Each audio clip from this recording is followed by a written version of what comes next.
Start करते हैं। तो जैसा कि स्टूडेंट आप लोग देख पा रहे कि सारे प्रश्न आप सभी के लिए काफ़ी इंपोर्टेंट एंड एग्जाम ओरिएंटेड लिया गया है। तो चलिए पहले प्रश्न की ओर बात करते हैं। स्टूडेंट आप सभी का पहला प्रश्न क्या पूछा जा रहा है, ध्यान से देखिएगा। कह रहे कि भारत की सबसे बड़ी मीठे जल की झील निम्न में से कौन सी है। यहाँ पर प्रश्न आप सभी से पूछा जा रहा है कि भारत की सबसे बड़ी मीठे जल की झील निम्नलिखित में से कौन सी है। तो राइट आंसर हो जाएगा आप सभी का ऑप्शन नंबर ए, यानी कि वुलर झील इज राइट आंसर हो जाएगा। चलिए अगले प्रश्न की ओर बात करते हैं। आप सभी का दूसरा नंबर प्रश्न है कि किसने पाटलिपुत्र को पोली प्रोथा कहा था। तो राइट आंसर हो जाएगा आप सभी का Megasthenes, option number A. Student आप सभी का राइट आंसर हो जाएगा क्वेश्चन नंबर 2 का। चलिए अगले प्रश्न की ओर बात करते हैं। आप सभी का तीसरा नंबर प्रश्न है और आप लोग क्या करिएगा, अगर आप सभी को किसी भी प्रश्न का अगर आंसर पता होता है तो आप सभी डायरेक्ट कमेंट बॉक्स में लिखिएगा कि सर दूसरा नंबर प्रश्न का ये हो जाएगा, तीसरा नंबर प्रश्न का ऑप्शन नंबर ये हो जाएगा। इससे क्या होगा कि आप सभी के अंदर एक कॉन्फिडेंस आएगा कि आप सभी कितने क्वेश्चन को अटेंड कर पाते, टाइम मैनेजमेंट कर पाते हैं, जिससे क्या होगा कि आप सभी के एग्जाम में अच्छे स्कोर कर पाने के बहुत ज़्यादा चांसेस होते हैं। और लास्ट में आप सभी कमेंट बॉक्स में जरूर लिखिएगा कि आप सभी ने कितने क्वेश्चन को अटेंड कर पाते हैं, ठीक है ना। चलिए अगला प्रश्न है कि मंदिर निर्माण कला का जन्म सर्वप्रथम कब हुआ था। तो मंदिर निर्माण कला के जन्म सर्वप्रथम की बात किया जाए कब हुआ था, तो राइट आंसर हो जाएगा आप सभी का गुप्त काल में हुआ था। Option number B. स्टूडेंट आप सभी का राइट आंसर हो जाएगा गुप्त काल में आरंभ हुआ था। चलिए अगले प्रश्न की ओर बात करते हैं। आप सभी का अगला प्रश्न पूछा जा रहा है 4 नंबर कि मोहिनी अट्टम नृत्य रूप का विकास निम्नलिखित में से किस राज्य में हुआ है। यहाँ पर आप सभी से प्रश्न पूछा जा रहा है कि मोहिनी अट्टम किस राज्य का एक लोक नृत्य है। और आप सभी के एग्जाम में लोक नृत्य से 1 से 2 प्रश्न 100% पूछे जाते हैं, तो ध्यान दीजिएगा आप सभी क्लास पर। तो राइट आंसर हो जाएगा आप सभी का ऑप्शन नंबर डी, यानी कि केरल राज्य से संबंधित हो जाएगा। जैसे कि पूछ लिया जाएगा आप सभी से कुचिपुड़ी, तो आंध्र प्रदेश का हो जाएगा। गुजरात के गरबा हो जाएगा, ठीक है ना। तो ऐसे अवश्य से प्रश्न पूछे जाते हैं।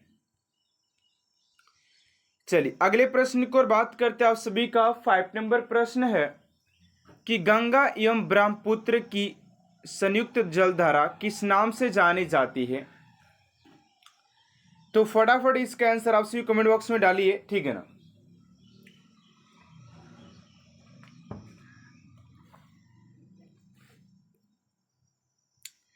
तो राइट आंसर हो जाएगा आप सभी का ऑप्शन नंबर सी, यानी कि मेघना इज राइट आंसर हो जाएगा।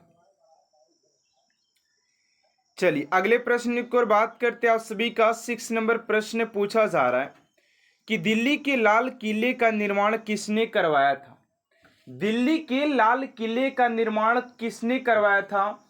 तो फटाफट इसका आंसर आप सभी कमेंट बॉक्स में डालिए कि इस क्वेश्चन का राइट आंसर आप सभी का क्या हो जाएगा।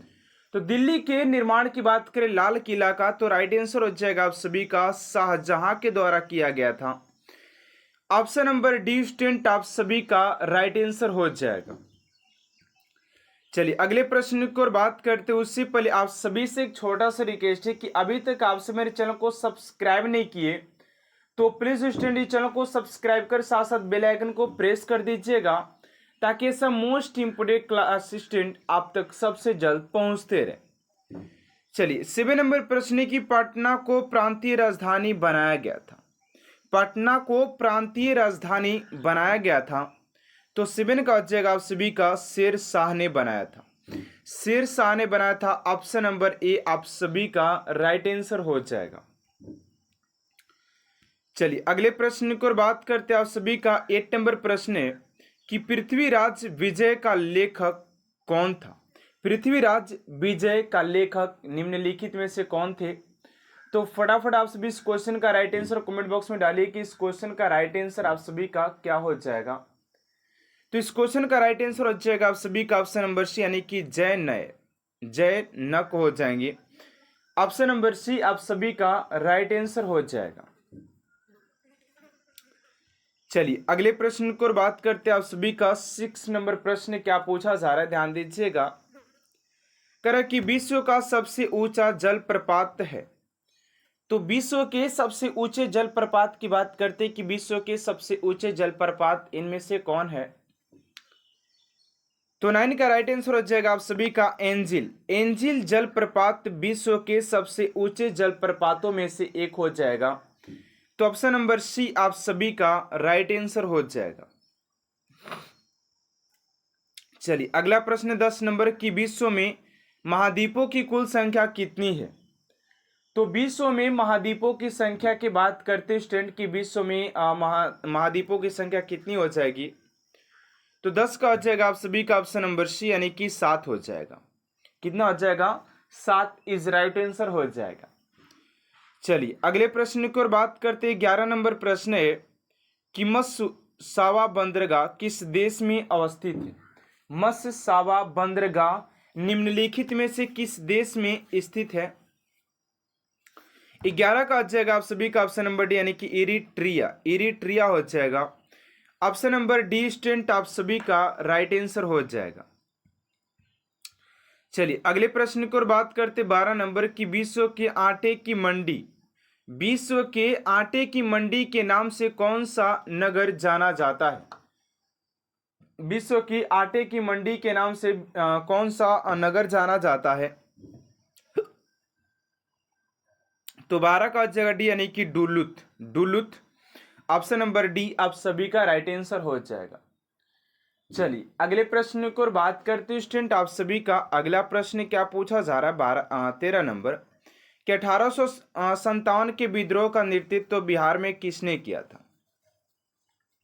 तो 1857 के क्रांति के विद्रोह के नेतृत्व की बात करें कि बिहार में किसने किया था। तो Kunwar Singh option number B आप सभी का राइट आंसर हो जाएंगे। चलिए अगले प्रश्न की ओर बात करते 14 नंबर की 1947 के भारतीय राष्ट्रीय कांग्रेस के दिल्ली अधिवेशन की अध्यक्षता किसने किया था। तो 14 का जगह बी यानी कि डॉक्टर प्रसाद हो जाएंगे। ऑप्शन नंबर बी आप सभी का राइट आंसर हो जाएगा। चलिए अगले प्रश्न की ओर बात करते हैं आप सभी का। 15 नंबर प्रश्न क्या पूछा जा रहा है, ध्यान दीजिएगा। कह रहा है कि भारतीय राष्ट्रीय कांग्रेस का 1938 का अधिवेशन किस शहर में हुआ। तो कह रहा है कि भारतीय राष्ट्रीय कांग्रेस का 1938 का अधिवेशन किस शहर में हुआ था। तो 15 का जाएगा आप सभी का ऑप्शन नंबर ए यानी कि हरिपुरा में। ऑप्शन नंबर ए स्टूडेंट आप सभी का राइट आंसर हो जाएगा क्वेश्चन नंबर 15 का। चलिए अगला प्रश्न है कि जोग जलप्रपात किस नदी पर स्थित है।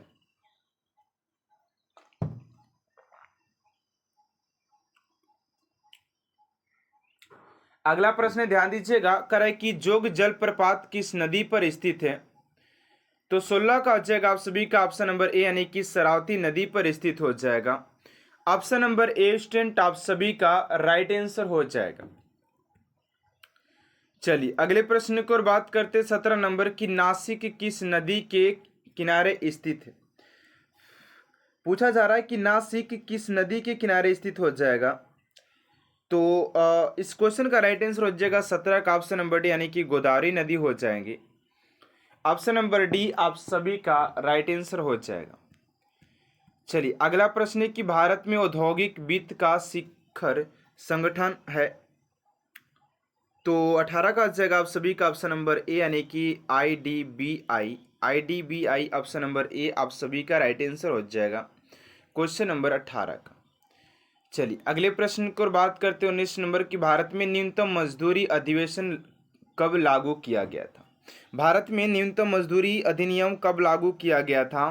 तो 19 का हो जाएगा आप सभी का ऑप्शन नंबर बी यानी कि 1948 में। चलिए अगला प्रश्न की बौद्ध शिक्षा का केंद्र था। बौद्ध शिक्षा का केंद्र था। तो इस क्वेश्चन का राइट आंसर हो जाएगा ऑप्शन नंबर ए यानी कि विक्रमशिला हो जाएगा। अगला प्रश्न निम्न में से किस ग्रंथ में सर्वप्रथम देवकी के पुत्र कृष्ण का वर्णन किया गया है। देवकी के पुत्र कृष्ण का वर्णन किया गया है? तो 21 का हो जाएगा ऑप्शन नंबर बी, यानी कि छांदोग उपनिषद में ऑप्शन नंबर बी आप सभी का राइट आंसर हो जाएगा।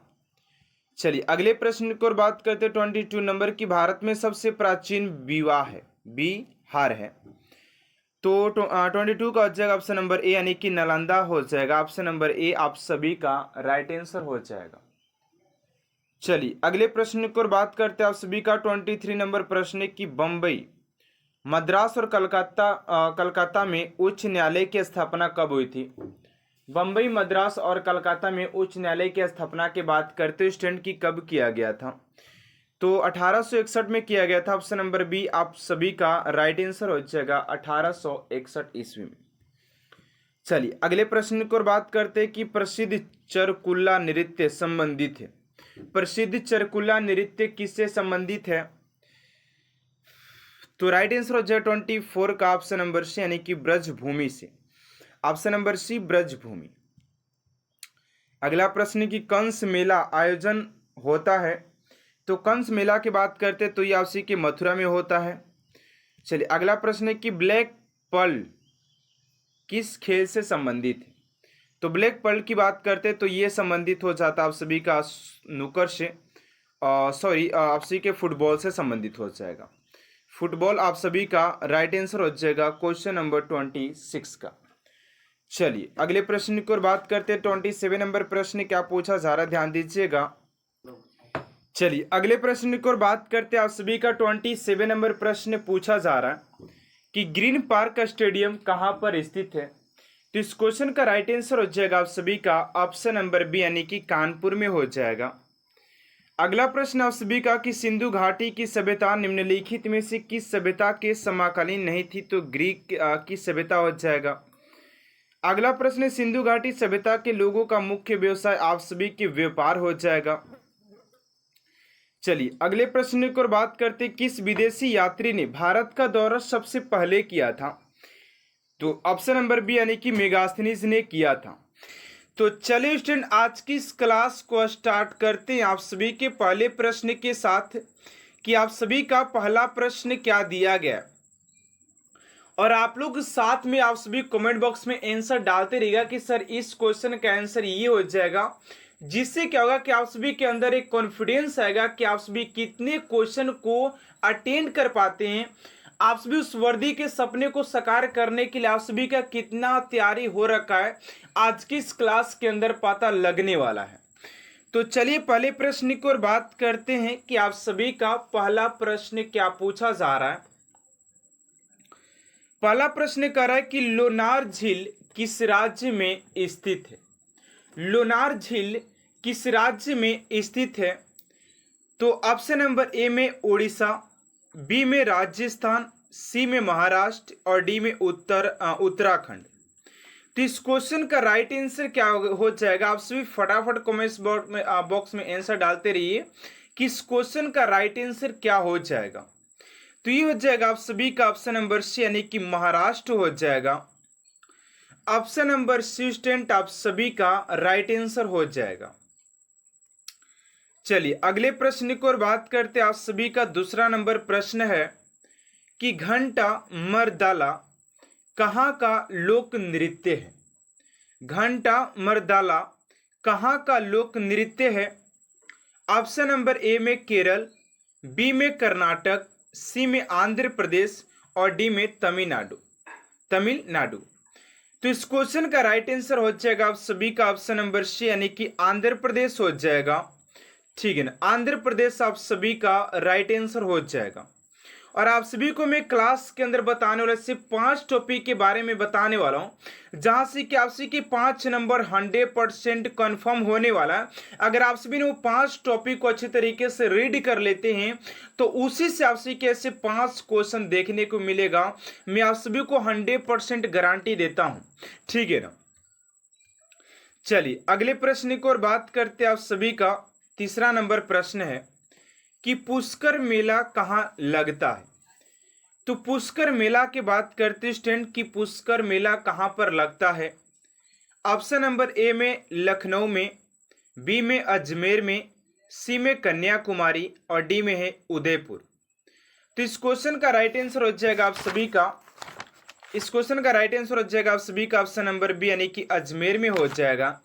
ऑप्शन नंबर बी आप सभी का राइट आंसर हो जाएगा।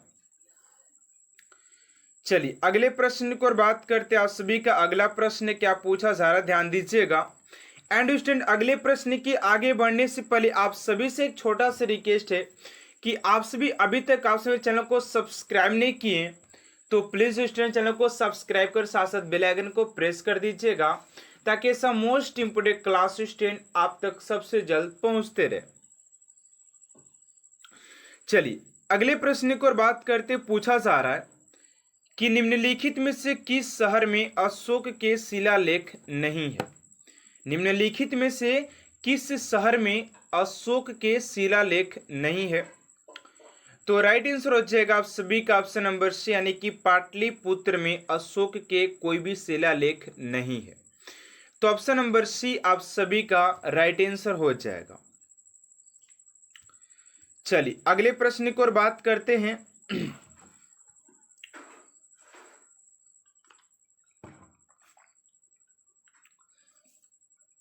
अगला प्रश्न है 5 नंबर कि गुप्त काल के सर्वाधिक लोकप्रिय देवता कौन थे। गुप्त काल के सर्वाधिक लोकप्रिय देवता कौन थे। ऑप्शन नंबर ए में शिव, बी में विष्णु, सी में बुध और डी में सूर्य। तो 5 का राइट आंसर हो जाएगा आप सभी का ऑप्शन नंबर बी यानी कि विष्णु हो जाएंगे। ऑप्शन नंबर 20 आप सभी का राइट आंसर हो जाएगा।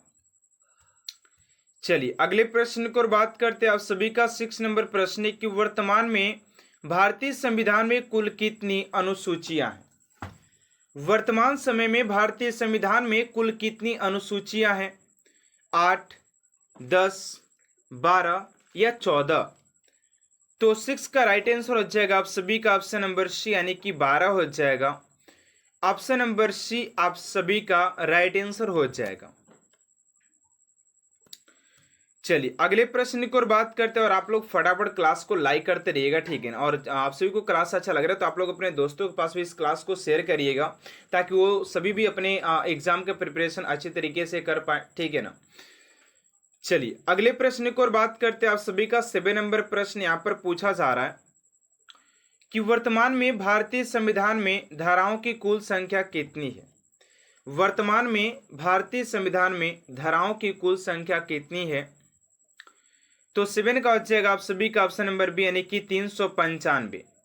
395 आप सभी का राइट आंसर हो जाएगा। 350 हो जाएगा। चलिए अगले प्रश्न की ओर बात करते हैं। आप सभी का 8 नंबर प्रश्न यहाँ पर पूछा जा रहा है, ध्यान दीजिएगा। करे कि सर्वप्रथम किसने 1857 के विद्रोह के तुरंत बाद इसे एक राष्ट्रीय विद्रोह की संज्ञा दिया।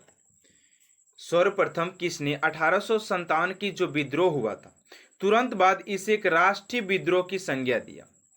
तो आप सभी का 8 का हो जाएगा ऑप्शन नंबर ए यानी कि बेंजामिन डिज़रायली हो जाएगा। ऑप्शन नंबर ए आप सभी का राइट आंसर हो जाएगा। चलिए अगले प्रश्न की ओर बात करते हैं। आप सभी का 9 नंबर प्रश्न है कि जलियांवाला बाग में गोली चलाने का आदेश दिया था। जलियांवाला बाग में गोली चलाने का आदेश दिया था यानी कैसे कौन व्यक्ति था जिसने जलियांवाला बाग में जो गोली चलाने का आदेश दिया था, कौन था। तो आप सभी के RH डायर हो जाएगा।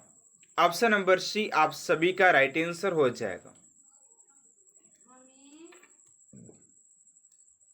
चलिए अगले प्रश्न की ओर बात करते हैं। आप सभी का 10 नंबर प्रश्न यहाँ पर पूछा जा रहा है कि 27 दिसंबर 1911 में पहली बार जन गण मन कहीं पर गाया गया था, यानी कहाँ पर गाया गया था।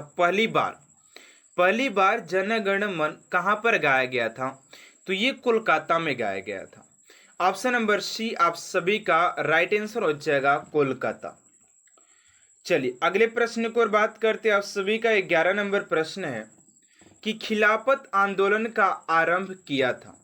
खिलाफत आंदोलन का आरंभ किया था किसने किया था। तो फटाफट आंसर आप सभी कमेंट बॉक्स में दीजिएगा कि इस क्वेश्चन का राइट आंसर आप सभी का क्या हो जाएगा। तो 11 का राइट आंसर हो जाएगा आप सभी का ऑप्शन नंबर डी, यानी कि अली बंधुओं ने किया था। ऑप्शन नंबर डी आप सभी का राइट आंसर हो जाएगा। चलिए अगले प्रश्न की ओर बात करते हैं। आप सभी का 12 नंबर प्रश्न है कि विलियम्स वह ने निम्नलिखित में किस खेल के लिए जानी जाती हैं। तो ऑप्शन नंबर ए में बैडमिंटन, सी में टेबल टेनिस, बी में टेबल टेनिस, सी में है टेनिस और डी में फुटबॉल। तो 12 का राइट आंसर हो जाएगा आप सभी का टेनिस से संबंधित हो जाएंगी। ऑप्शन नंबर सी आप सभी का राइट आंसर हो जाएगा। चलिए अगले प्रश्न की ओर बात करते हैं।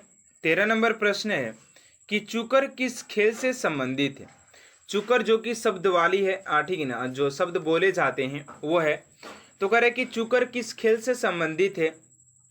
तो 13 का अच्छा आप सभी का ऑप्शन नंबर सी, यानी कि पोलो से संबंधित हो जाता है। पोलो, ऑप्शन नंबर सी आप सभी का राइट आंसर हो जाएगा।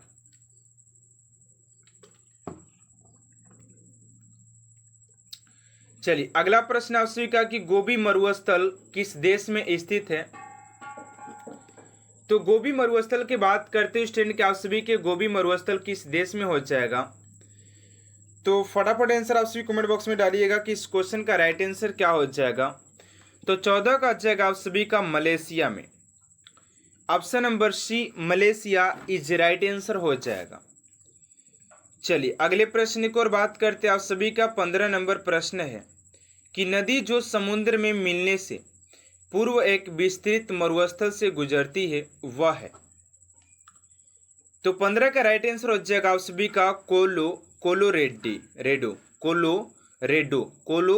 हो जाएगा। ऑप्शन नंबर डी आप सभी का राइट आंसर हो जाएगा कोलोरेडो हो जाएगा। चलिए अगले प्रश्न की ओर बात करते हैं। आप सभी का 16 नंबर प्रश्न है कि लंदन किस नदी के किनारे है। लंदन किस नदी के किनारे है। तो 16 का जगह ऑप्शन नंबर बी, यानी कि थेम्स नदी। ऑप्शन नंबर बी आप सभी का राइट आंसर हो जाएगा, थेम्स नदी के किनारे हो जाएगा। चलिए अगले प्रश्न की ओर बात करते हैं। 17 नंबर की वेल्थ ऑफ नेशन पुस्तक के लेखक कौन है। वेल्थ ऑफ नेशन पुस्तक के लेखक कौन है। तो 17 का जाएगा आप सभी का ऑप्शन नंबर ए, यानी कि एडम स्मिथ हो जाएंगे। एडम स्मिथ आप सभी का राइट आंसर हो जाएगा क्वेश्चन नंबर 17 का। चलिए अगले प्रश्न की ओर बात करते हैं। 18 नंबर की कनाडा का राष्ट्रीय खेल कौन सा है। तो कनाडा के राष्ट्रीय खेल की बात करते हैं स्टूडेंट की कनाडा का राष्ट्रीय खेल क्या हो जाएगा। तो इस क्वेश्चन का राइट आंसर हो जाएगा आप सभी का ice hockey. Ice hockey option number A आप सभी का राइट आंसर हो जाएगा क्वेश्चन नंबर 18 का। चलिए अगले प्रश्न की ओर बात करते 19 नंबर की ग्रीन पार्क स्टेडियम कहाँ पर स्थित है।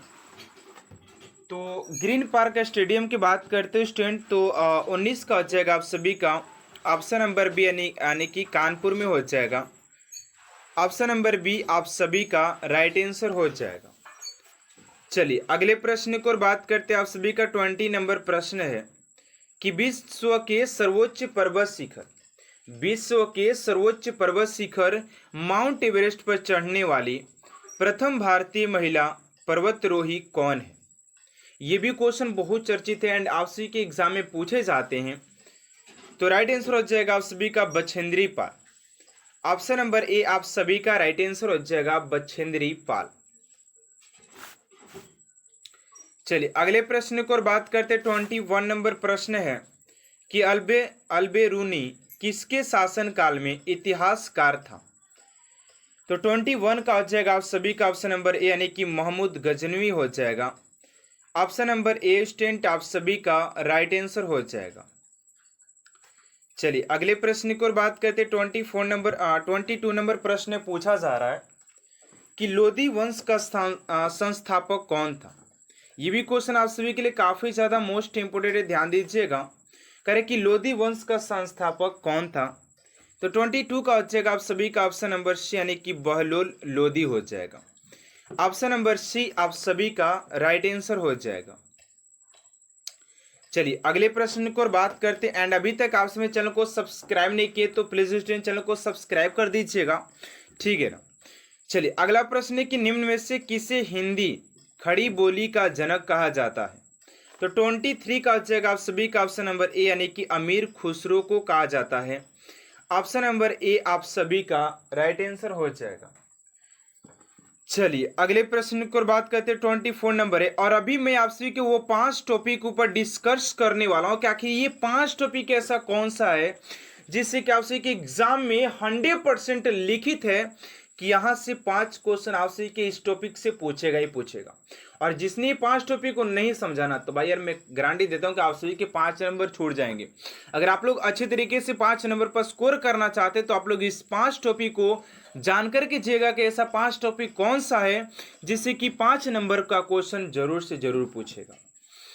24 नंबर है कि शिवाजी मुगलों की कैद से भागने के समय कौन से नगर में कैद थे। 24 का ऑप्शन नंबर बी, यानी कि आगरा। अगला है कि भारत में ईस्ट इंडिया कंपनी का पहला गवर्नर जनरल कौन था। भारत में ईस्ट इंडिया कंपनी का पहला गवर्नर जनरल कौन था। 25 का हो जाएगा वैरेन हेस्टिंग्स हो जाएगा, ऑप्शन नंबर सी। चलिए अगले प्रश्न को बात करते हैं आप सभी का। 26 नंबर प्रश्न यहाँ पर पूछा जा रहा है कि पृथ्वीराज विजय का लेखक कौन था। तो 26 का हो जाएगा ऑप्शन नंबर सी, यानी कि जय नक हो जाएगा। चलिए अगला प्रश्न 27 नंबर की 1922 में निम्नलिखित में से किसके द्वारा उद्गार व्यक्त किया गया कि भारतीय संविधान भारतीयों के इच्छानुसार होगा। तो 27 का राइट आंसर हो जाएगा आप सभी का ऑप्शन नंबर ए, यानी कि महात्मा गांधी जी के द्वारा किया गया था। तो ऑप्शन नंबर ए स्टूडेंट आप सभी का राइट आंसर हो जाएगा। चलिए अगले प्रश्न को बात करते 28 नंबर प्रश्न यहाँ पर पूछा जा रहा है कि संविधान सभा के विचार का औपचारिक रूप से प्रतिपादन किसके द्वारा किया गया था। 28 का हो जाएगा ऑप्शन नंबर सी, यानी कि एम.एन. राय के द्वारा किया गया था। ऑप्शन नंबर सी आप सभी का राइट आंसर हो जाएगा। चलिए अगला प्रश्न है कि सिंध का नखलिस्तान बाघ हड़प्पा सभ्यता के किस पुरा स्थल को कहा जाता है। तो आप सभी के मोहनजोदड़ो को कहा जाता है। ऑप्शन नंबर बी आप सभी का राइट आंसर हो जाएगा। चलिए अगला प्रश्न आप सभी का 30 नंबर प्रश्न है कि हड़प्पा सभ्यता के संपूर्ण क्षेत्र का आकार किस प्रकार का था। हड़प्पा सभ्यता के संपूर्ण क्षेत्र का आकार किस प्रकार का था। तो इस क्वेश्चन का राइट आंसर क्या हो जाएगा स्टूडेंट, आप सभी को कमेंट बॉक्स में देना है। एंड देखते हैं कितने स्टूडेंट इस क्वेश्चन का राइट आंसर कमेंट बॉक्स में दे पाते हैं।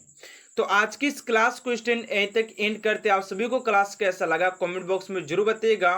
अगर आप सभी को क्लास अच्छा लगे तो प्लीज चैनल को सब्सक्राइब कर साथ साथ बेल आइकन को प्रेस कर दीजिएगा।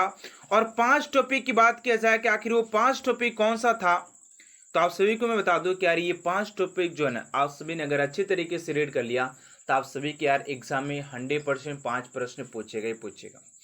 पहला जो आप सभी के संविधान आता है, पहला में आता है संविधान। अब संविधान में बात करें कौन सा है। संविधान में तो बहुत सारे प्रश्न बन सकते हैं। तो अनुच्छेद जो होता है ना, अनुच्छेद से आपसे प्रश्न पूछेगा, वो भी 50वां अनुच्छेद और 52वां अनुच्छेद जो है आपसे कि यहाँ से प्रश्न पूछता है। उसकी बात करते हैं आपसे कि हड़प्पा सभ्यता से 1 से 2 प्रश्न पूछेगा ही पूछेगा, ये तो 100% गारंटी है पूछेगा। उसकी बात करते हैं आप सभी के, देखिएगा उसके बाद एक नृत्य से प्रश्न पूछेगा और उसके बाद एक आपसे के झील से प्रश्न पूछेगा, ठीक है ना। और एक बात करें तो ये चुनिंदे प्रश्न ये निश्चित वाले प्रश्न जो कि आपसे एग्जाम में पूछे ही जाते हैं, ठीक है ना। तो चलिए स्टूडेंट आज की इस क्लास को एंड करते हैं। तो आप लोग एक प्यारा सा कमेंट जरूर छोड़ेगा कि आपसे क्लास कैसा लगा। मिलते हैं नेक्स्ट क्लास में। Thanks for watching my class.